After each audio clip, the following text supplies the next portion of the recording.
Hello welcome back. അപ്പോൾ ഇന്ന് നല്ല ക്രിസ്പി ആയിട്ടുള്ള ഒരു ബ്രെഡിൻ്റെ സ്നാക്കാണ് ഞാനിന്ന് കൊണ്ടുവന്നിട്ടുള്ളത്. അപ്പോൾ അതെങ്ങനെയാണ് ഉണ്ടാക്കുന്നതെന്നൊക്കെ നമുക്ക് നോക്കാം.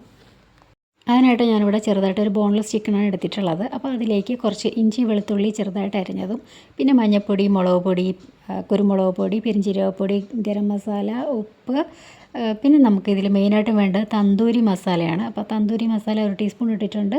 പിന്നെ ഇതിലേക്ക് ഒരു 1.5 ടേബിൾ സ്പൂൺ തന്നെ തൈര് അതും കൂടെ ഇട്ടിട്ട് നല്ലപോലെ മിക്സ് ചെയ്തിട്ട് 1 മണിക്കൂറൊന്ന് റെസ്റ്റ് ചെയ്യാൻ വെക്കാം. ഇനിയിപ്പോൾ നമുക്ക് ചിക്കൻ ഫ്രൈ ആക്കി എടുക്കണം. അപ്പോൾ ഒരു പാനിലേക്ക് ഞാൻ ബട്ടറാണ് എടുത്തിട്ടുള്ളത്. അപ്പം നമ്മൾ എണ്ണ ഒഴിക്കുന്നതിനേക്കാൾ കുറച്ചുകൂടി ബട്ടർ ഇടുന്നതായിരിക്കും കുറച്ചുകൂടെ ടേസ്റ്റ് കൂടുന്നത്. അപ്പോൾ ഞാൻ ബട്ടർ എടുത്ത് അതൊന്ന് മെൽറ്റ് ആക്കിയിട്ടുണ്ട്. ഇതിലേക്ക് നമുക്ക് ചിക്കൻ ഒന്ന് നല്ലപോലെ ഒന്ന് ഫ്രൈ ആക്കി എടുക്കാം. ചിക്കൻ ഒന്ന് പകുതി വെന്ത് വരുന്ന സമയത്ത് അതായത് കുറച്ച് സവാള ചെറുതായിട്ട് അരിഞ്ഞതും, ക്യാരറ്റ്, ബീൻസ് ഇതെല്ലാം കൂടെ ഇട്ടിട്ടൊന്ന് അതും കൂടെ ഒന്ന് വേവുന്ന ഒരു സമയം ആകുമ്പോഴത്തേക്കും തന്നെ നമ്മൾ ചിക്കൻ പകുതി ഇവിടെ ഒന്ന് വെന്ത് കിട്ടും.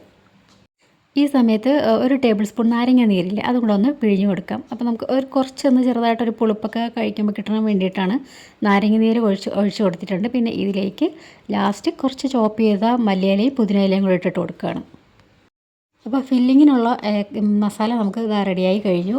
ഇനിയിപ്പോൾ നമുക്ക് ബ്രെഡിൻ്റെ ഒരു ബ്രെഡ് എടുത്തിട്ടുണ്ട്. ഇതിൻ്റെ 4 സൈഡും ഇത് നമുക്ക് കട്ട് ചെയ്ത് മാറ്റാം. അപ്പോൾ ഈ കട്ട് ചെയ്ത് മാറ്റിയത് നമുക്ക് കളയേണ്ട ആവശ്യമില്ല. നമുക്ക് ബ്രെഡ് ക്രംസിന് ഇതൊന്ന് പൊടിച്ചെടുക്കേണ്ട ആവശ്യമുണ്ട്. അപ്പോൾ ഇതാ ഒരു ബ്രെഡ് ഇതുപോലെ ഒന്ന് എടുത്തിട്ടൊന്ന് റോൾ ചെയ്ത് ഒന്ന് പരത്തി എടുത്തിട്ടുണ്ട്. എന്നിട്ട് നമുക്കിതാ ഇതുപോലെ ഒന്ന് കോണ് പോലെ നമ്മൾ കോൺ ഐസ്ക്രീമൊക്കെ കിട്ടുന്ന ആ ഒരു കോണില്ലേ, അപ്പോൾ അതുപോലെ ഒന്ന് ഒരു സൈഡൊന്ന് ആക്കിയിട്ട് ഇതുപോലെ നമ്മൾ മൈദയുടെ മിക്സ് ഒന്ന് ഇതുപോലെ ഒന്ന് ഒട്ടിച്ചു കൊടുക്കുക. അപ്പോൾ ചിക്കനിന് വേണ്ടിയിട്ടുള്ള മസാലയും മൈദയുടെ മിക്സും ഒക്കെ എങ്ങനെയാണെന്നൊക്കെ ഉള്ളത് ഞാൻ കറക്റ്റായിട്ട് ഇതുപോലെ പറയുന്നില്ല. പക്ഷേ മുകളിൽ ഞാൻ അതിൻ്റെ എങ്ങനെയാണ് എത്രയാണോ വേണ്ടതെന്നുള്ളതൊക്കെ കൊടുത്തിട്ടുണ്ട്. അപ്പോൾ അത് നിങ്ങളൊന്ന് നോക്കിയിട്ട് വേണം ചെയ്യാനായിട്ട്. പിന്നെ ഇതാ ഇതുപോലെ ഫില്ലിങ് നല്ലപോലെ നിറച്ചതിന് ശേഷം കുറച്ച് മൈദയുടെ മിക്സിങ്ങിനെ തേച്ചിട്ടൊന്ന് ഒട്ടിച്ചു കൊടുക്കുക. അങ്ങനെ ഇതാ ഞാൻ എല്ലാം ഇതേപോലെ ചെയ്തിട്ടുണ്ട്. ഇനി നമുക്ക് ഇതിന് വേണ്ട ബാറ്റർ ഒന്ന് റെഡിയാക്കണം.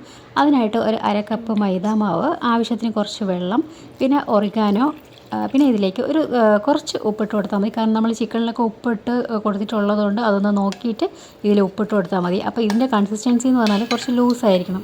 ഈ ഒരു രീതിയിൽ വേണം നമുക്ക് ഇത് ചെയ്തെടുക്കാനായിട്ട്. ഇപ്പോൾ ഇതാ ഒരു ബ്രെഡ് എടുത്തിട്ടുണ്ട്. ഇത് നമുക്ക് ബാറ്ററിലേക്ക് ഒന്ന് ഡിപ്പ് ചെയ്തെടുത്തതിന് ശേഷം ബ്രെഡ് ക്രംസിലൊന്ന് കോട്ട് ചെയ്തെടുക്കാം. നമ്മൾ സാധാരണ സ്നാക്സൊക്കെ ഉണ്ടാക്കുന്നില്ല, അതുപോലെ ഒന്ന് ചെയ്തെടുക്കാം.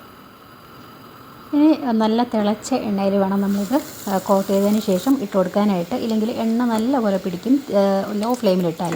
അപ്പോൾ നല്ല ഹൈ ഫ്ലെയിമിലിട്ടിട്ട് വേണം ഇതെപ്പോഴും ഫ്രൈ ആക്കി എടുക്കാനായിട്ട്. ഫില്ലിംഗ് എല്ലാം നമ്മൾ ഓൾറെഡി എല്ലാം വേവിച്ചതായതുകൊണ്ട് പിന്നെ നമുക്ക് ലോ ഫ്ലെയിമിലിട്ട് അകത്തുള്ളതൊന്നും വേവിക്കേണ്ട ആവശ്യമില്ല. നല്ല ഹൈ ഫ്ലെയിമിലിട്ട് തന്നെ എല്ലാം ഇതുപോലെ ഒന്ന് ഫ്രൈ ആക്കി എടുത്തിട്ടുണ്ട്.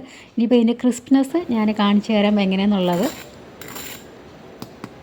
അപ്പോൾ നിങ്ങൾക്ക് ഈ ക്രിസ്പി ആയിട്ടുള്ള ബ്രെഡിൻ്റെ റെസിപ്പി ഇഷ്ടമായെന്ന് വിചാരിക്കുന്നു. ഇഷ്ടമായിട്ടുണ്ടെങ്കിൽ പ്ലീസ് സപ്പോർട്ട് ചെയ്യാൻ മറക്കരുത്.